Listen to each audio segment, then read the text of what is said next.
TikTok's U.S. takeover, right? As of 55 minutes ago, as well, the AJC just put out a new article. So I'm going to read a little bit going into this segment, right? Mm-hmm.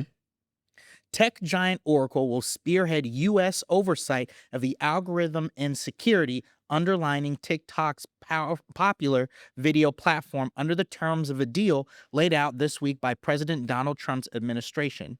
All the final details still need to be nailed down among several joint venture partners that will include Oracle, Mm-hmm. investment firm Silver Lake Partners, possibly two billionaires, media mogul Rupert Murdoch and personal computer pioneer Michael Dell. The U.S. administration would not have a stake in the joint venture nor be a part of its board, according to a senior White House official. Now, do we believe that the U.S. will have no say? What do you think? Hell no. Like this was the perfect setup for them. And this is just my opinion. I feel like Biden laid out the red carpet for this to happen.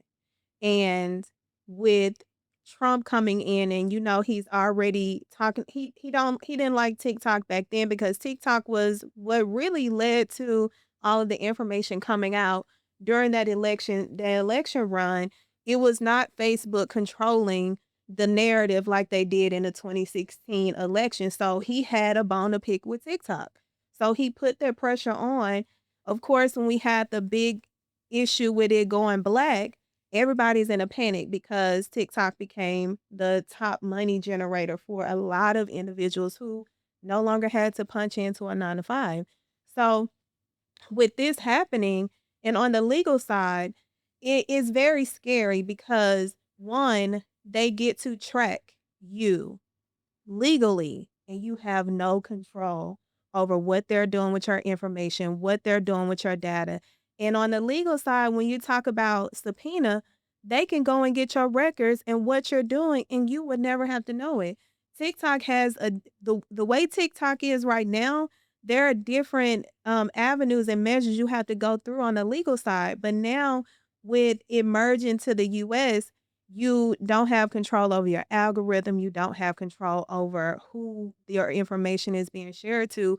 And what happens if there's a leak? I don't trust these three companies in particular who are taking over.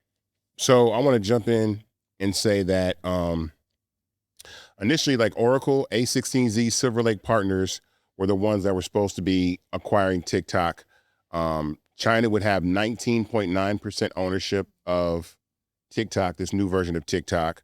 Another thing is that it will require the U.S. users of TikTok to download a new app and then migrate over to that app. And then that algorithm will be trained and controlled by Oracle, which already handles TikTok's data in the United States of America. So Oracle had already handled TikTok's data. They'd been handling TikTok's data in the U.S., but now they'll have control of the algorithm. And so now to bring this point home, Larry Ellison is a Trump fan. Yep. A16Z, Andreessen Horowitz are Trump fans. In fact, again, I'm going to say it again, that they're the ones that hired Daniel Penny to be an investor at A16Z, who murdered Jordan Neely, the guy on the subway, with no experience in how to invest. So you hired a murderer to be an investor because he killed a black man, and now they're taking control of TikTok, or ownership of TikTok. They're the ones that funded Clubhouse. So I put all this out there so that we're moving into an era now where, and this is what I will say about this moment in history, because we were talking about this yesterday on the Monday marketing meeting. Are we in a marketing renaissance? And I'll say we're in a marketing renaissance because now you actually have to look at who owns the company. Now you're going to start to pay attention to who actually owns the company before I start using this product. Before I start doing business with people, I'm going to look and see who owns this company and who owns this product. Because you see Steak and Shake just jumped out there. Bro, Steak and Shake went out there, jumped out. No, it's okay. We don't have to worry about that. But these corporations are letting you know where they stand. And so you can actually direct your dollars. So when Target fails to do what they need to do, when these apps fail to acknowledge Black people or restrict Black ownership in the way that they need to do, they do that. So we are in a marketing renaissance where, everything is politicized now. And that's very, very dangerous because, you see Apple ain't said nothing. They chilling. Google really hasn't said anything. Now, they are in proximity to Trump, right? But I think it's for other reasons that they probably have to be there because they're so large and he can make things hard for them or whatever. But they're not making a stance one way or another, and that's extremely important. But we are in a marketing renaissance. We are experiencing a change in ownership of technology, and it's something that is pretty interesting to watch, but it's very, very scary for a lot of people, especially for the users on TikTok. Imagine people have been building platforms for years and years and years, especially people that speak out against censorship, speak out against things that are happening overseas, right, with Ukraine, in the Middle East, right? And so they're in fear that their accounts will be canceled, their accounts will be censored, their accounts will be banned. And so this ownership is really scary. And then Rupert Murdoch and his son have joined Fox News, is now another party that has come to the table that could potentially own part of TikTok. So let me explain that. You got Oracle, A16Z, Silver Lake, and Fox News are all taking over TikTok in the United States of America. The Legion of Doom. And they all love Donald Trump. Let me ask you this. So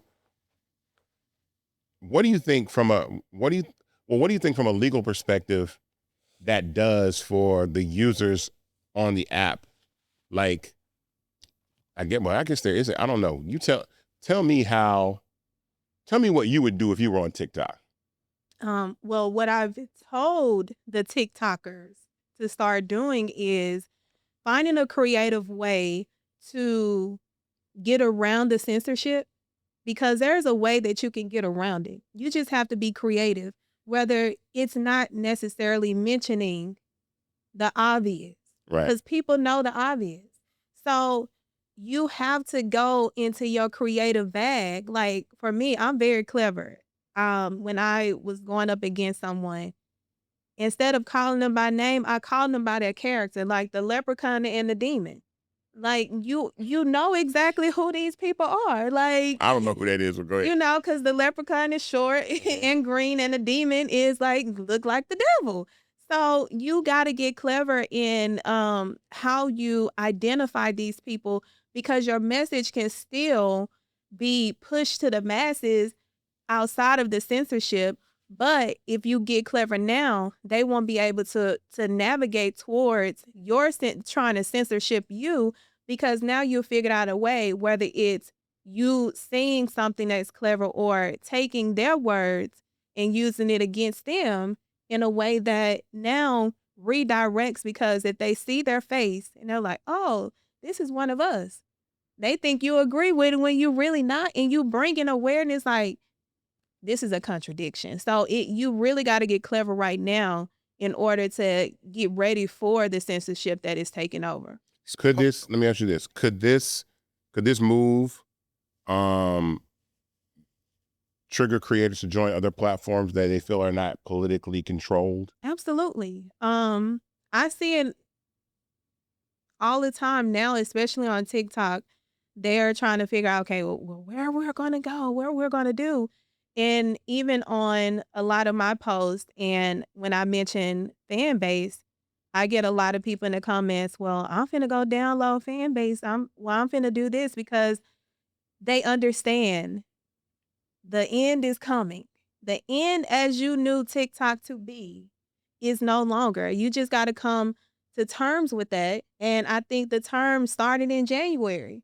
They should have realized, okay, now it's time for me to migrate to different avenues, like whether it's the streaming platforms, what other avenue that you have that is not going to censor you, and having a migration that is easily and readily available on fan base allows them that opportunity to easily navigate, and they understand like, oh, it's not as scary. Well, let me elaborate on that for those that don't know.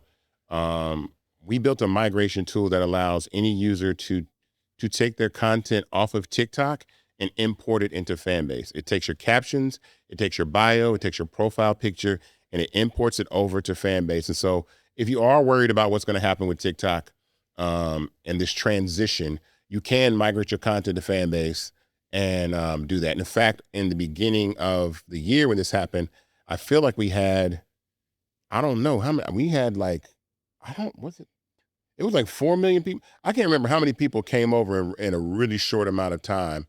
It was definitely a mountain. The chart went like yeet. It was 400,000 people that came over in just days that started migrating their content and bringing it over to Fanbase. And that was just TikTok being down for 12 hours. Now, what's supposed to happen is this new app is supposed to come out. You're supposed to migrate your content, and they're going to sunset the old TikTok. They're going to basically, so that is the time where I feel like people need to make that transition and get their ass somewhere else where they can be. I would prefer Fanbase because of just exactly, the one thing that I do like about this moment, which I've been saying for a long, long time, is that nothing lasts forever. Like there was a time where Twitter was Twitter and it's no longer Twitter. There was a time where Facebook and Instagram were these fun places, and now they're turning into these ad machines that just run advertising all day. And TikTok was the dance app where, you can have fun dance challenges, and now it's being taken over by media conglomerates that are shifting. And so it signals the necessity and the dawn for new social apps to arise and replace those apps. Because again, be quiet, not even be quiet, be loud. TikTok is only as powerful as y'all let it be. So now that these people have purchased this app and they plan on using it as a propaganda machine, please believe 110% that is what it's going to be. You don't have to be on the app. So yeah, social media, you first brought this phrase and it's stuck with me ever since you said it. Social media is generational. Yeah, for sure. Every generation uses. So I come from the MySpace. Yes. I come from the MySpace, Facebook, yes, Twitter generation. So 2005 is when social media really started to kick in. And as soon as Instagram came along, I was all in. I really wasn't a Snapchat person, and I really have never been a TikTok person. But every generation has an app that they use and they love. And I feel bad for this generation of creators because they're having their app hijacked by just a group of people that want to control the messaging. Yeah. And that's unfortunate. I want to double down on that for a minute. So with the new TikTok, we'll call it, there's a new algorithm. How will that dictate what content is pushed to the forefront? I want to hear from both of you from a founder perspective and of course from your perspective. Well, from my perspective, I think that, again, I didn't like suppression-based algorithms that existed before. Like, it's hard for you because it was all around advertising. Because again, my whole thing about this conversation was you weren't getting seen on Instagram or TikTok because they didn't want advertisers to come and pay you. If you didn't think you weren't getting seen on TikTok before, you said, oh yeah, it's a wrap. No, you're not getting seen at all. So from the algorithm perspective, and especially Black culture, because these algorithms are trained. So when I heard Oracle is going to retrain the algorithm, so what if Oracle, this is hypothetically, what if Oracle retrains the algorithm to not even acknowledge people of color, right? What if they retrain the algorithm that only conservative white voices are the ones that get pushed out to everybody? What if? And I'm saying more than likely that's going to happen. Why would they purchase this? What other reason would they want to buy this massive social media platform that 170 million Americans use, that was very, very instrumental in getting a lot of issues out that the youth talk about, things that happen in the Black community and Black culture? What other reason is there to buy that? Those people to buy it, or those people be allowed to buy it, because please believe it's not like the government just said, oh, anybody can buy TikTok. I'm pretty sure that the administration had a hand in who specifically was going to be allowed to purchase TikTok. So it's not like they said, oh, Michael Bloomberg can buy it. They didn't say that. You know what I'm saying? They didn't say Andrew Yang can buy it or whatever. They didn't say, they didn't say that. They said, but you know what this is, dude? This is all just yellow journalism. It just came full circle. Means changed. Yellow journalism, if anybody's familiar with the story of Hoax Smith, from the Atlanta Journal and the Atlanta Constitution at the time. That's all this is. This is just another means to get propaganda out there. I also think it's an opportunity to experiment and experiment how back in the day when we heard the stories of our elders talking about how when they would turn in a test and they know they studied very hard for the test and they know that was one of the smartest in the class, but they will always get an F because they circled black. But when they start circling white, they getting all these A's and high grades. So it's almost like, do you trick the introduction of yourself to this new app, not even transition any old content, and you select a race that you are not of to see if that's going to be a difference. Oh, that's a good idea. So wait, say that again so people understand what you're saying. So you're basically saying join the new TikTok, but be white and Be see white and see what happens. what happens. Yeah. That's what I'm gonna do. I'll let y'all know. And don't make me get AI. Cause AI gonna make me look just like Becky with the good hair. Do you guys have before we go to our next subject, do you either of you have any more thoughts you want to put towards this? I mean, I'm just, again, we saw this coming. This is a huge opportunity for well, I'll say this. Well, we'll get to that in the final segment, because I think this next segment is going to bring it full circle. But this is a transition into a conversation that we've been having for a while, and this last message is going to bring it all home.